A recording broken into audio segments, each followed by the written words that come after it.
Salam Malaysia Medani bersama saya Konstantin Palawan dalam Berita Pagi Sabah edisi Ahad 19 Mei 2024. Pulau Bumbum sempurna menjadi salah satu daripada 4 lokasi pelaksanaan projek Point of Presence POP Kementerian Komunikasi. Projek POP berfungsi sebagai hub penyediaan infrastruktur jalur lebar gentian optik untuk kegunaan pelajar sekolah dan penduduk sekitar Kendalian Telekom Malaysia. Seramai 30,000 penduduk Pulau Bumbum mendapat manfaat daripada projek POP ini. 4,200 daripada mereka merupakan pelajar daripada 12 sekolah di pulau ini. Manakala projek POP TM di Sekolah Kebangsaan Balimbang pula mempunyai lebih 60 pengguna. Justru Telekom Malaysia sedang merancang untuk memperluaskan penggunaan teknologi Free Space Optical FSO sehingga 10 km. Ia bagi memastikan kemudahan jalur lebar dapat diakses secara meluas di kawasan kepulauan yang merentasi laut dan sungai.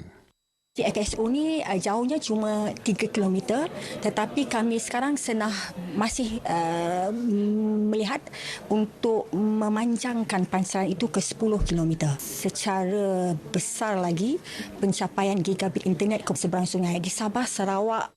Sehingga 23 April lalu, pengguna di kawasan POP TM di seluruh negara telah mencecah lebih 14,000. 59 daripadanya adalah sekolah. Kementerian Pembangunan Usahawan dan Koperasi KUSKOP memperuntukkan RM2 juta untuk bantuan insentif program Jom Jelajah Koperasi Jejak tahun ini. Menteri Berkenaan Datuk Ewan Benedict berkata peruntukan itu disalur melalui Suruhanjaya Koperasi Malaysia SKM sebagai sokongan awal menggerakkan koperasi yang terlibat dalam sektor pelancongan. Program itu diharap mampu membantu koperasi terlibat sekaligus melonjakkan sektor pelancongan negeri. Datuk Ewan ditemui pemberita selepas melancarkan Koperasi Koisaan Dami Tenggilan Berhad sempena sambutan Pesta Keamatan Persatuan KKD di Dewan KKD Tenggilan. Sebagai galakan, KUSKOP menyalurkan peruntukan RM100,000 kepada koperasi ini bagi menjayakan aktiviti peruncitan yang dijalankan.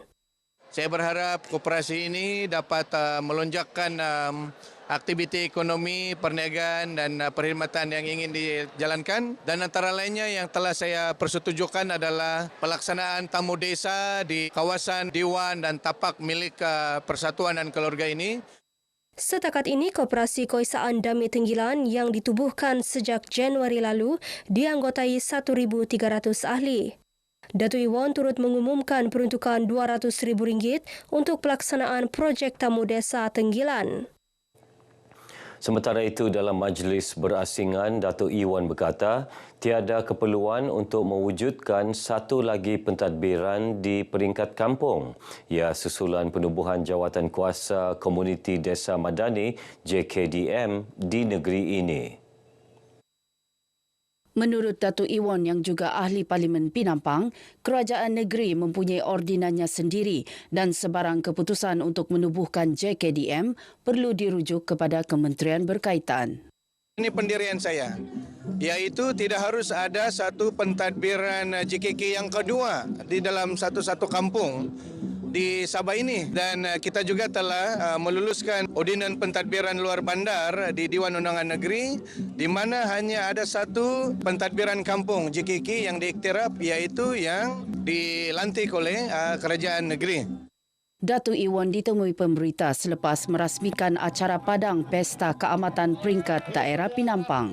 Program ini dimeriahkan dengan pelbagai aktiviti seperti sukan rakyat, pameran agensi kerajaan dan pameran tradisi oleh 7 mukim di daerah ini. Sebanyak 10 aktiviti komuniti diberikan fokus bagi menjayakan Karnival Belia Sabah yang dilaksana sejak 8 Mei lalu. Ia diselitkan dalam pelbagai program sepanjang Karnival yang berlangsung sehingga 26 Mei ini. Menteri Belia dan Sukan Datuk Elron Angin berucap dalam majlis perasmian Karnival Belia Sabah 2024 di SICC.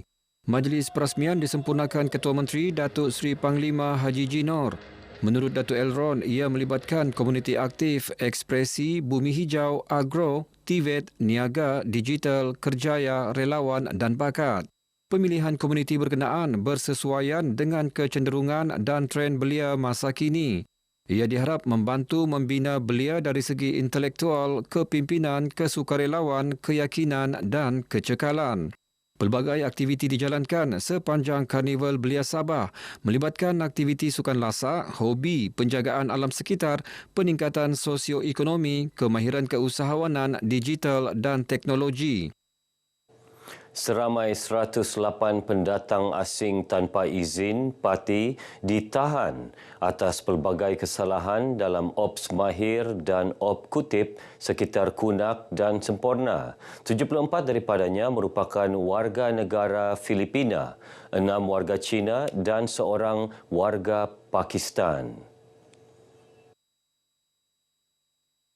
Kesemua mereka didapati melakukan kesalahan di bawah Seksyen 6-1-C iaitu tiada dokumen pengenalan diri. Seksyen 15-1-C tinggal melebihi tempoh yang dibenarkan dan salah guna pas lawatan di bawah Peraturan 39-B.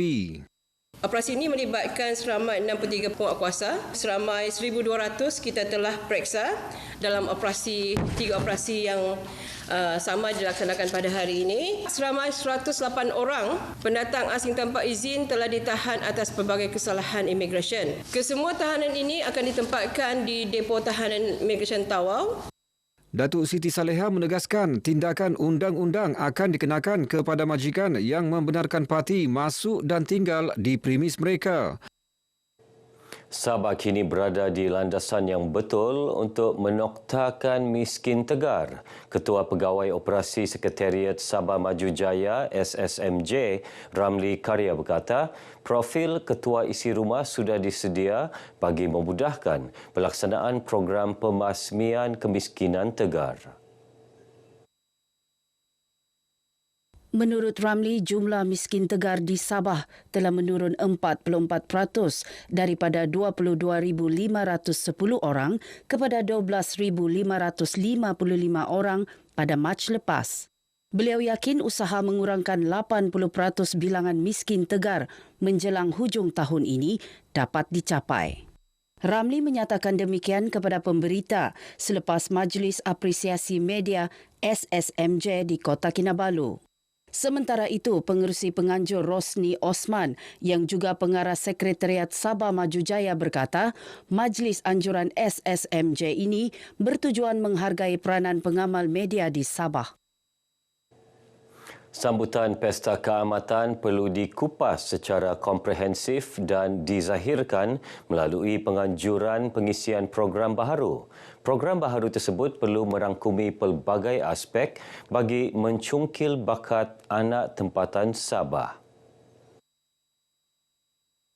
Ketua Menteri Sabah, Datuk Seri Panglima Haji Jinul berkata, antara aspek yang boleh diketengahkan termasuk pereka pakaian tradisional yang berbakat, tukang masak makanan tradisional yang kreatif dan pemerkasaan bahasa ibunda.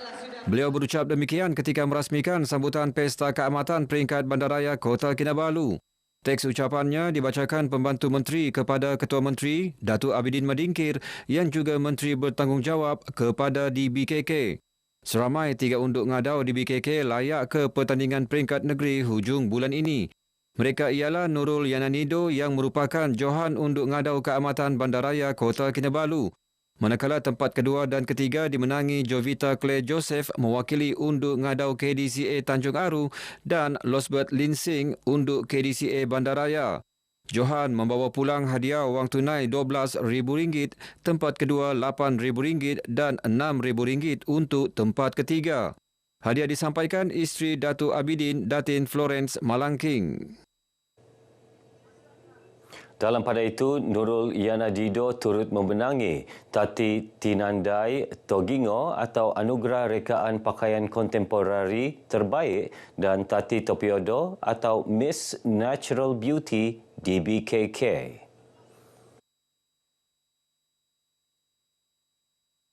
Rungu Slinundu Sri Nongkitan Rinu Kudrukut yang dimodenkan.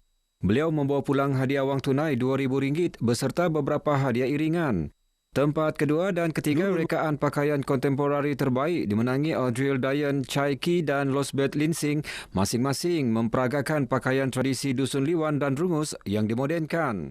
Manakala gelaran Tati Tosuau atau Miss Friendly dimenangi Jovita Claire Joseph, Tati Opining atau anugerah khas finalis berperwatakan positif dan disiplin dimenangi Emily Fung Yi Jen. Sekian paparan berita pagi Sabah kali ini. Menyusul selepas ini berita pagi Sarawak. Dari sungai hingga segara, Palestin pasti merdeka.